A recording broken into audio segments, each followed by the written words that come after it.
This channel's content is strictly for educational and informational purpose and does not endorse or promote any form of violence, harm, illegal activities, self-injuries and communal disharmony. Manmohan Singh এর বিদায় বেলা সেখানেই প্রণব মুখোপাধ্যায়কে কেন্দ্র করে আবারও এই বিতর্কের জায়গা কেন তৈরি হলো? দেখুন, প্রণব মুখোপাধ্যায়ের পরিবার বা তার অনুগামীদের মধ্যে তো একটা দীর্ঘদিনের ক্ষোভ রয়েছে যে কেন তাকে 2004 সালে সোনিয়া গান্ধী প্রধানমন্ত্রী পদে বেছে নেননি, কেন মনমোহন সিংকে বেছেছিলেন। কিন্তু যেটা বিজেপির রাজ্য সভাপতি সুকান্ত মজুমদার বললেন, ইতিহাস তো সব কিছু প্রমাণ করে। এই যে আরএসএসের সভায় আরএসএসের নাগপুরের সভায় প্রণববাবু চলে গেলেন আর মনমোহন সিং আজীবন কংগ্রেসের সঙ্গে থেকে গেলেন, শুধু থাকলেন না, অসুস্থ অশক্ত মনমোহন রাজ্যসভায় হুইল চেয়ারে বসে ভোট দিতে আসছেন। এই দুটোই বোঝায় যে কে কংগ্রেসের জন্য বেশি লয়াল ছিলেন। লয়াল, আনুগত্য তো পলিটিক্সের ইম্পর্টেন্ট শব্দ। এবার যদি আমি একটা কোর বিষয়ে আসি যে প্রণববাবু কতটা এফিশিয়েন্ট আর মনমোহন সিং কতটা এফিশিয়েন্ট, দেখুন এটা বোধহয় আলোচনা করাই উচিত না। আমরা সবাই জানি যে ভারতবর্ষের অর্থনীতিতে যে আজকে আমরা যে অর্থনীতির কথা বলছি, যে উদার অর্থনীতির কথা বলছি, সব কিছু মনমোহন সিং 1991-এ শুরু করেছিলেন। প্লিজ রিমেম্বার, প্রণববাবু তার আগে ইন্দিরা গান্ধীর মন্ত্রিসভায় অর্থমন্ত্রী ছিলেন। ফলে তার কতটা এবিলিটি আর মনমোহন সিংয়ের কতটা এবিলিটি, এ দুটো খুব স্পষ্ট হয়ে যায়। আমার মনে হয় যে মনমোহন সিংয়ের এবিলিটি ইত্যাদি নিয়ে কোনো প্রশ্ন করা উচিত না। অবশ্যই প্রণববাবু একসময় ইন্দিরা গান্ধীর পরিবারের খুব ঘনিষ্ঠ ছিলেন। আমি ওটাই চেক করছিলাম যে 2012 সালে যখন ওনাকে মনোনয়ন দেওয়া হলো, তখন একটি বিখ্যাত পত্রিকায় একজন সাংবাদিক লিখেছিলেন, ঘটনাচক্রে আমি সেই সাংবাদিককে চিনি, সেই জন্য তার লেখাটা দেখছিলাম, যে সতীশ সামন্ত কীভাবে বিপ্লবী বাংলা কংগ্রেসের একজন তরুণ এমপিকে ইন্দিরা গান্ধীর সঙ্গে পরিচয় করিয়ে দিয়েছিলেন। ফলে প্রণববাবু একদিক থেকে শুধুমাত্র আস্থাভাজন, আর মনমোহন সিংয়ের ক্যাপাবিলিটিকে আমাকে বুঝতে হবে। আমি যদি আজকে অমর্ত্য সেনের সঙ্গে অন্য কোনো অর্থনীতিবিদের তুলনা করি তাহলে যতটা প্রবলেম হবে। Manmohan Singh is one of the finest economist. উনি যদি নাও হতেন, উনি যদি প্রধানমন্ত্রী নাও হতেন, শুধু অর্থনীতিবিদ হিসেবে তাকে মনে রাখতে হবে। এবং আবার আমি বলছি, হিস্টোরিক্যালি আমাদের মনে রাখতে হবে যে সোনিয়া গান্ধী একটা ঐতিহাসিক কাজ করেছিলেন। ভারতবর্ষের একমাত্র সংখ্যালঘু প্রধানমন্ত্রী, উনি শিখ, 2% জনসংখ্যা যার। এটা ইতিহাসে খুব কম সময় হয় যে একটা দেশের এমন একজনকে প্রধানমন্ত্রী করা হচ্ছে যে সংখ্যাগুরু নয়। সো কংগ্রেসের তরফ থেকে মনমোহন সিংয়ের প্রতি যে সম্মান বা শ্রদ্ধা, সেটা একটা আলাদা বিষয় এবং সেটাকে গুরুত্ব দিয়েই দেখতে হবে। আমার মনে হয় যে শর্মিষ্ঠা মুখার্জি অনেকদিন ধরে চেষ্টা করছেন যে যদি বিজেপি দৃষ্টি আকর্ষণ করা যায়, কিন্তু বিজেপির উনি যেসব ফ্রেন্ড রিকোয়েস্ট পাঠাচ্ছেন সেগুলোতে করে উত্তর আসেনি এখনো অবধি। উত্তর এলে হয়তো উনি এতদিনে জয়েন করে যেতেন। আসবো দিবঙ্করবাবুর কাছে। পার্থদা, কেন এরকম বিতর্কের জায়গা তৈরি হচ্ছে, কেনই বা এই বিষয়গুলো চলে আসছে, নাকি কোথাটা দুঃখের জায়গা রয়েছে? দেখুন, রাজনীতিতে একটা প্রাপ্তি অপ্রাপ্তির বিষয় তো থাকেই, কিন্তু আমি আবারও বলছি যে মাপের মানুষ ছিলেন মনমোহন সিং বা প্রণববাবু, আজকের আলোচনার মধ্যে এসে গেল আমরা না চাইলেও। আমি একটা অদ্ভুত ঘটনার কথা উল্লেখ করছি যেটা ভেরি ইন্টারেস্টিং, যে 82 সালে যখন আমি বলছি ইন্দিরা গান্ধীর মন্ত্রিসভায় প্রণববাবু অর্থমন্ত্রী, তখন মনমোহন সিং প্ল্যানিং কমিশনে কাজ করতেন এবং তিনি তাকে স্যার হিসেবে অ্যাড্রেস করতেন, বিকজ ফিনান্স মিনিস্টার অবস্থাটা অনেক ওপরে থাকে। ফলে Manmohan Singh used to address as a sir Pranab মুখার্জিকে। এবার এটা প্রণব মুখার্জিরই কথা যে তারপরে যখন 2004 সালে ইউপিএ সরকার আসলো, যখন মনমোহন সিং প্রাইম মিনিস্টার হলেন এবং প্রণববাবু যে ফিনান্স মিনিস্টার হলেন, সেই সময় সম্বোধনটা কী হবে দুজনের, এবং কার্যত প্রধানমন্ত্রী হওয়ার পরে মনমোহন সিং প্রণব মুখার্জিকে স্যার বলে সম্বোধন করতেন।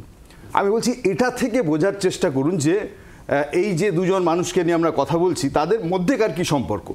আর এরা দুজন যখন আজ নেই পৃথিবীতে, তখন আমি বলবো রাজনীতির ঘোলা জলে যা চলছে সেটা আমি বলছি কোনোটাই আমাদের দেশের সাংস্কৃতিক ঐতিহ্যের সাথে মানানসই নয়। এই কারণে দেখুন, সুমন বলছিলেন এটাও ঠিক যে প্রথম সংখ্যালঘু একজন আমাদের যে প্রধানমন্ত্রী হয়েছেন।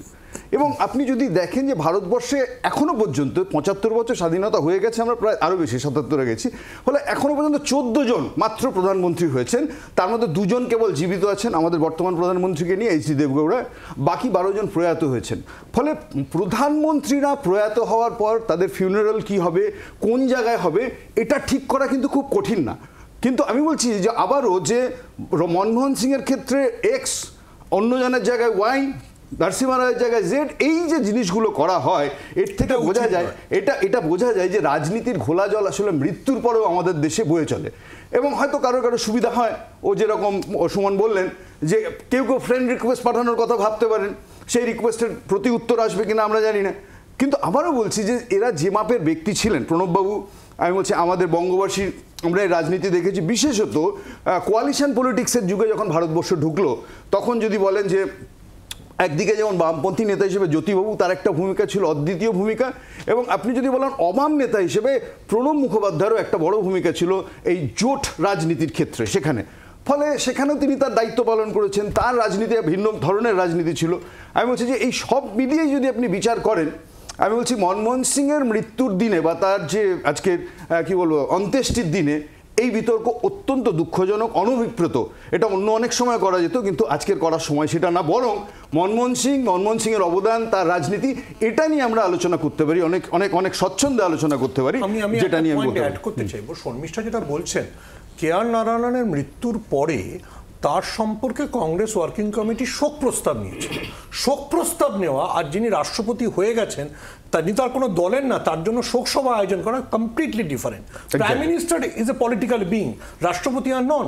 এক্স্যাক্টলি সুমন, আমি একই ওর আর্গুমেন্টটা ধার করে আমি যদি বলি যে প্রধানমন্ত্রী হয়ে যাওয়ার পর তিনি যখন প্রয়াত হচ্ছেন, আমি বলছি তখনও না, এটা ঠিকই যে বিজেপির প্রধানমন্ত্রী নরেন্দ্র মোদী, কংগ্রেসের প্রধানমন্ত্রী ছিলেন মনমোহন সিং, কিন্তু আমি বলছি প্রধানমন্ত্রিত্ব শেষ, তিনি প্রয়াত হচ্ছেন। আমি বলছি আর ওই জিনিসটা, আমি বলছি এবার রাষ্ট্রীয় শোক যদি জ্ঞাপন করা হয়, তিনি কোন পার্টিকে রিপ্রেজেন্ট করছেন সেটা কিন্তু অনেক ইরেলিভেন্ট। আমি বলছি এই জিনিসটাও বোঝা উচিত যে তিনি বিজেপির প্রধানমন্ত্রী ছিলেন না, তিনি কংগ্রেসের প্রধানমন্ত্রী ছিলেন না, তিনি জনতা দলের প্রধানমন্ত্রী ছিলেন, আনইম্পর্টেন্ট। প্রধানমন্ত্রী স্ট্রেচার, সেটা যদি আপনি কখনো বলেন যে আমাদের শেষকৃত্যের যদি কোনো রাষ্ট্রীয় ব্যবস্থা থাকে, রাষ্ট্রীয় মর্যাদায় হয়, তাহলে সেটা it should be uniform to all. আমি বলছি যে সেই জায়গাটা খেয়াল রাখা উচিত, তাহলে বোধহয় আমরা এই ধরনের বিতর্কগুলোর থেকে অনেক দূরে থাকতে পারি। দীপঙ্কর বাবু, ঠিক এখানেই প্রশ্ন, স্মৃতিসৌধ কোথায় হবে তা নিয়ে ইতিমধ্যে কংগ্রেসের তরফ থেকে আবেদন, আর তার বক্তব্য, পাল্টা বক্তব্য, বিতর্কের জায়গা একটা কোথাও না কোথাও তৈরি হচ্ছে, কেন হবে? দেখুন, আজকের এই যে আলোচনাটা, সত্যি আমি যারা বলছিলেন নিশ্চয়ই দেবশ্রীবাবুর পরে বলবেন, আজকের আলোচনাটা অনেকটা গুরুগম্ভীর এবং বিস্তৃত আলোচনার জায়গা থেকে সংক্ষিপ্ত এখানে যে মহান ব্যক্তির মহান কাজ, তাদের শেষকৃত্যতে এটা নিয়ে বিতর্ক না হওয়াই উচিত। দ্বিতীয় কথা, ডক্টর মনমোহন সিংয়ের একজন মহান ব্যক্তি, তার শ্মশান যাত্রা বা তার স্মৃতিসৌধ তৈরি করা নিয়ে এই বিতর্ক, এটাকে আমরা মনে করি একটা অপ্রয়োজনীয়। আরেকটা বিষয়ের সাথে যোগ করতে চাই যে ভারতীয় জনতা পার্টির মুখপাত্র হিসেবে বক্তব্য রাখতে এসে এখানে বলছি ক্লিয়ার করে, পরিষ্কারভাবে আমাদের যেটা ঘোষিত হয়েছে বা বলা হয়েছে যে স্মৃতিসৌধ স্থাপন করা হবে ডক্টর মনমোহন সিংয়ের জন্য, তার জন্য নির্দিষ্ট জায়গা খোঁজা হচ্ছে। নিশ্চয়ই আমরা এখানে বসে আগামী দিনে দেখতে পাবো বা আপনারাও দেখতে পাবেন যে মনমোহন সিংয়ের জন্য স্মৃতিসৌধ স্থাপনে হয়েছে এবং সেই জায়গায় তার স্মৃতিসৌধর যা যা দরকার সেগুলো করা হবে। বাট তৃতীয় একটা পয়েন্ট আসছে, সত্যি সত্যি আজকে শর্মিষ্ঠা যে কথাটা বলেছেন, শর্মিষ্ঠা ম্যাডাম, যে বাবার বেলায় হয়নি। দেখুন, কংগ্রেসের ব্যাপারে যদি বলতে হয়, কংগ্রেসের এই বাঙালি বিদ্বেষ তো আজ নয়। 1947 সালে ভারত বিভাগের পর থেকে প্রতিটা ঘটনা, আজকে বাঙালি উদ্বাস্তুরা পূর্ববঙ্গে কেন বসে বসে মার খাচ্ছে, কেন সনাতনীদের বাড়িঘরদের পড়িয়ে দেওয়া হচ্ছে, সেই কংগ্রেসের যদি সদিচ্ছা থাকতো তাহলে 1947 সালে সেই বাঙালি হিন্দুদেরকে ওপার বঙ্গ থেকে এপার বাংলায় নিয়ে এসে আজকে এই যে হিন্দু নিধনযোগ্য আমাদের দেখতে হতো, সেটা দেখতে হতো না। কিন্তু কংগ্রেস সেটা করেনি।